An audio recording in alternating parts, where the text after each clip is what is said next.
Since our first graduation in 1866, it has been the custom at North Central College for a distinguished speaker to share a message of insight and inspiration. It is my great honor and pleasure to introduce Dennis Gage, North Central class of 1975. Dennis is an accomplished scientist who has taken his career on a series of twists and turns as remarkable as his handlebar mustache. He studied physics and chemistry at North Central, pursued a music career, then earned a doctorate in chemistry at the University of Idaho. His career path has included stops at Procter & Gamble and Bristol-Myers Squibb, focusing in product development. Today, he hosts the television series My Classic Car and owns a video production company. Clearly, his liberal arts and science background has taken him far and wide. I know you'll enjoy hearing his wise and entertaining words today as he considers the value of failure. Please join me in welcoming Dennis Gage.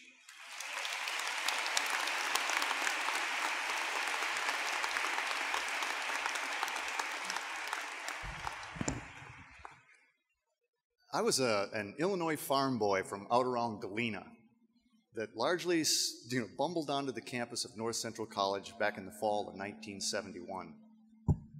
I'd pulled reasonably good grades in high school in math and science, and I figured I should probably do something with that, although I had absolutely no clue what that might be. I think I would probably have crashed and burned at a larger institution. And not because NCC was any easier, and in fact quite the contrary. The reason I wasn't naturally selected early on was because of the success-oriented culture here at North Central, where mistakes and missteps weren't necessarily terminal, and you had a chance to recover and learn from them as part of the growth process. North Central's relatively small size also has some advantages. You've gotten a lot more personal attention from some outstanding professors throughout your academic career than students at bigger institutions. My chemistry and physics professors, Drs. Paul Sutton and Ann Sharon, were amazing. But my freshman English professor, Dr. Lila Rumbaugh, had every bit as big an impact on me. I am, or I guess at least was, a scientist. And I think I was a better one because of the liberal arts component of my education. My success, even in graduate school and certainly in industry, can be attributed to my ability to think more broadly and communicate more effectively. North Central largely gets the credit for both of these things. NCC worked for me. Okay. So far, this has all been background and setup, and this is where commencement addresses typically kick into inspiration mode. You know, the world abounds with limitless opportunity. You can do anything you put your mind to, carpe diem, seize the day, yada, yada, yada. And while all of that is actually true, it's just been done to death. So I thought I would talk to you instead about failure and quitting and the merits of both. And this would probably be a good time to read the disclaimer. The views you're about to hear do not necessarily represent the views of North Central College, its Board of Trustees, or President Troy Hammond, who perhaps foolishly asked me to give this commencement address. But seriously, folks, there's a point here. You really shouldn't fear failure. It's how you learn. And in fact, if you're not failing every now and then, you're probably playing it too safe. Failure is just a thing that shows you all the way things don't work on your way to figuring out how they do work. You can't be afraid to take your shots for fear of missing them. All great advancements have always been preceded by countless failures. I feel the same way about quitting. Sometimes quitting is the right thing to do. Hey, I even quit North Central. Spoiler alert, I came back. And when I did, I was better prepared to make the most of the experience. You know, a lot of people in life will get stuck in bad situations or dead-end jobs, but they won't do anything about it for fear of trading some false sense of security for the unknown. I am a firm believer that when you can no longer figure out why you're doing something you're doing, you should quit and go do something else. Life is too short to live it any other way. It was 42 years ago that I was sitting in your seat, and that went by in what seems like the bat of an eye. Don't waste too much time doing something you really don't like to do. As with failure, though, if you're going to quit, do so with intent. Do so with purpose. Quit because you know you can do better. Then go do better. I've been a farmer, a maintenance man, a musician, a scientist, a corporate executroid, a business owner, and a television producer and personality. And there's been a lot of failure and a fair amount of quitting along the way. But it's also been an incredible ride, and it ain't over yet. I can honestly say that most all of that is rooted in my experience here at North Central.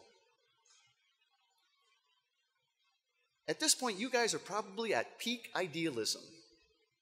And idealism is a good thing. Never again will things be for you as they are right now. Savor it. But let me give you a glimpse of what lies ahead. I was a product of the 60s, and it doesn't get much more idealistic than that. We were the original cultural revolutionaries. So what happened? I mean, I hardly recognize my generation. How did we go from we can change the world to being largely responsible for the increasingly dysfunctional reality that surrounds us today? How did it happen that the symbol of what we all supposedly aspired to, the peace symbol, somehow transmogrified into the Mercedes-Benz emblem?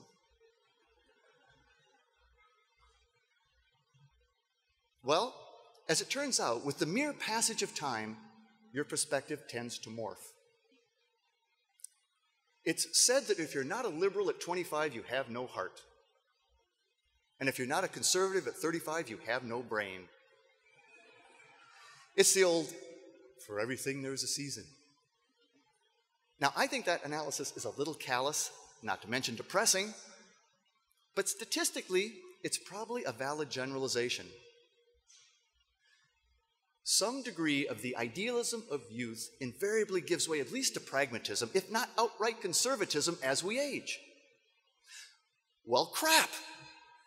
Does that mean you are doomed to become your parents? No offense, parents. Meet the new boss, same as the old boss, nothing ever really changes? Kill me now. Fortunately, though, while that propensity is likely programmed into our DNA, it's not a sentence. It is, however, another impediment to retaining your youthful idealism.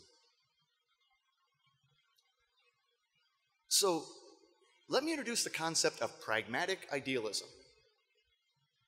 You see, pure, uncompromising idealism is basically a swing-for-the-fence strategy. This is the ultimate, and it's all or nothing. Pragmatic idealism, on the other hand, says that the odds of knocking it out of the park are actually pretty slim. But if you could consistently hit singles or doubles, you have a chance of grinding out a win over the long haul. That is, approach the ideal in increments. So let's recap. Failure, quitting, pragmatic idealism, incrementalism? Whoa, you're a real reach for the stars kind of guy there, Dan. Where's that disclaimer card? Rest assured, though, I'm all for reaching for the stars. But if you aim for the stars and hit the moon, or even manage to get into a stable low Earth orbit, that's not all bad. And it's definitely better than nothing. Whatever you do achieve can also be used as a launching point for your next mission toward the ideal.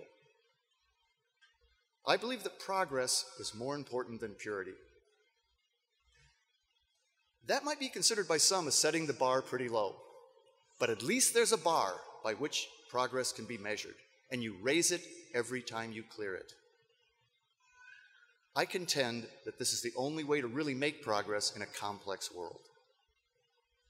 But you're young, so push hard for what you believe is right. Even more importantly, though, hang on to as much of your youthful idealism as you can for as long as possible. And even when its intensity inevitably fades along with your youth, don't let its flame be extinguished. Keep some of that idealism that is currently brimming within you alive and use the power of that idealism to effect positive change. Keep evolving this organism that is society. One last thought. There's a lot of what I call willful ignorance going around right now, and it seems to be fairly contagious. This is not a good thing. And in fact, it's downright deplorable. You must resist its simplistic siren song. But I have faith in the resilience of humanity. Hey, even the Black Plague ultimately ran its course. We'll get through this unfortunate period in our nation's history and eventually find our way back to a path toward a more compassionate, fair, and inclusive world.